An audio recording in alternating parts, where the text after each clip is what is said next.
This is a recording. 2006 Peugeot 407,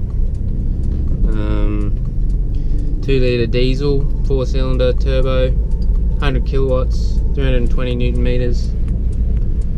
Pretty nice car. I've been fortunate enough to have the privilege to drive her for 2 years, and loved every minute of it. Great car in general.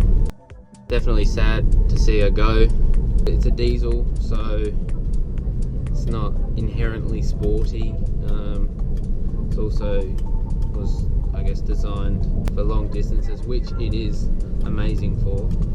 I drove it up from Adelaide, which is about 2,000 odd Ks. It took 3 days. The suspension really is set up for those high speed absorbing of the bumps, and that is a very nice ride at those speeds.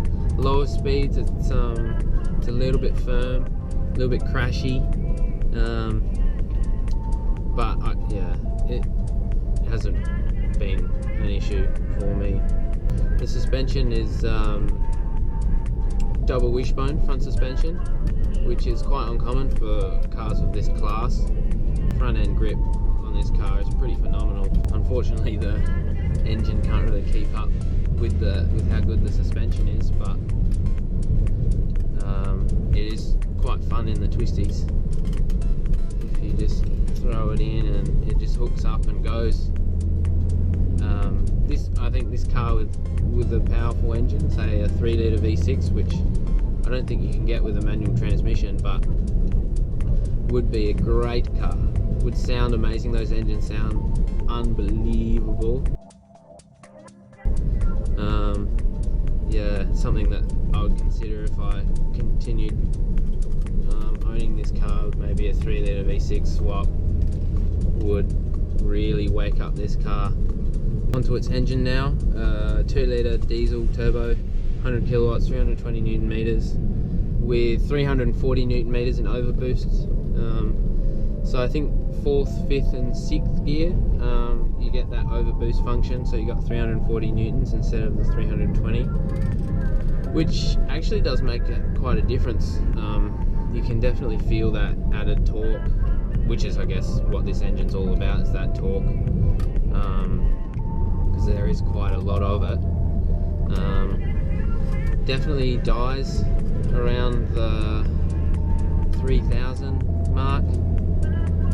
There's no real point in ringing it out past that, and yeah, it sounds alright. I think for a diesel it's quite nice, especially sort of about the 2,000. You can hear some turbo whooshing and intercooler sucking and that stuff like that. Pedals are set up quite nicely for heel and towing. It really is quite nice in this car. You can get your right foot right in the middle and lever between the brake and the throttle quite easily. The gearbox is,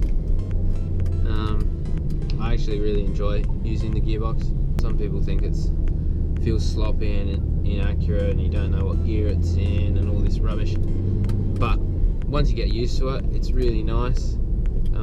You can throw it in quite quick and be confident that it's in the right gear. This is the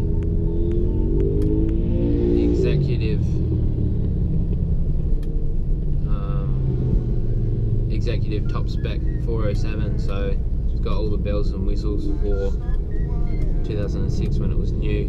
The seats, 6-speed manual, parking sensors at the rear, cruise control. I think it's got 6, 8 speakers. I don't know, don't quote me on that.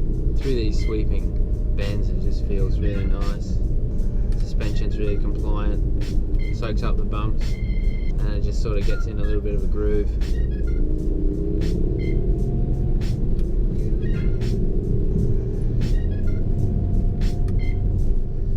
Brakes are pretty rubbish. Feeling the brakes are rubbish. Brake feel just really sloppy, and don't know how much braking you're going to get. You have to really stomp on it to get it to somewhat stop. Yeah, I think that's part of the reason why that's shit, is because it's quite a heavy car. I think it's 1600, 1700 kilos, which is quite heavy in any car's terms, which is why it's pretty surprising that this engine does so well. Only a 2 litre. Feels really punchy in gear, but when you really put your foot down, you realise there's not that much extra power there. 0 to 100 in 10.1, which isn't fast by any means, but definitely fast enough. You can get in plenty of trouble if you wanted to.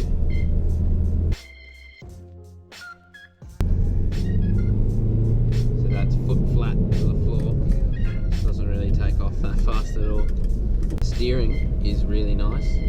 It's hydraulic setup, unlike many cars now which have gone to electric, so you get quite a bit of feedback through the wheel, which is really nice, especially when you're hustling for a Sunday blast, Warpen style. Fuel economy wise, it's really good. Being a diesel, the fuel economy is really good. I average about 5.5 litres per 100 kilometres around town, and open road it drops all the way, it drops down to like 4.5, which is really good.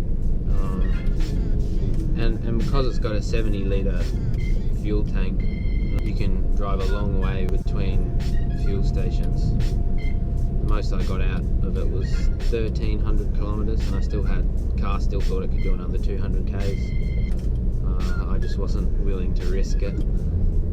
For a big car, I think it's 4.5, 5 metres long. It has 0 leg room in the back, which is pretty disappointing considering the boot isn't even that big anyway. Yeah, I'm 6'2". If I try and sit behind myself, my knees will go through the chair, which is not ideal, but if you don't have to transport people all that often, it's not a big deal. Driving position is really good. Steering wheel's got reach and rake, so you can get it in the right spot that you want, and you can get really low in the seat. I'm quite low at the moment. Feels like a good driving position. Steering wheel is quite big, which I quite like. Feels like I can get the car into an apex quite well, get it right where I want it, without too much hassle. Hustle a bit.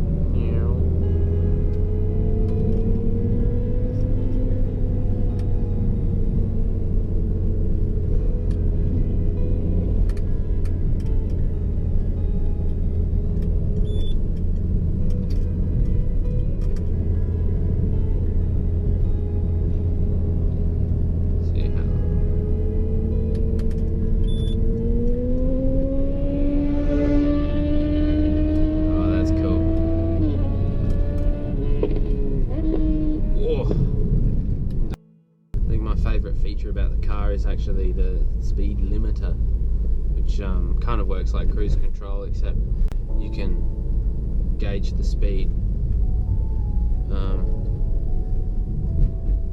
it just won't let you exceed whatever you set it at. So at the moment I've set it at 50 kilometers an hour, and yeah, I go flat to the floor, and just won't let me go faster than that. Obviously going down hills, it can't control that because it hasn't got power over the brakes like some cars do.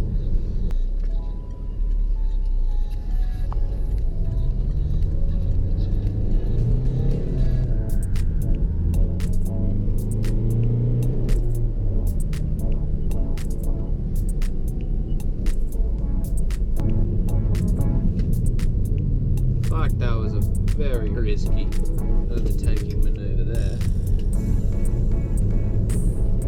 Is riding much. Really is a great car. Love my time with it. Unfortunately, my time has come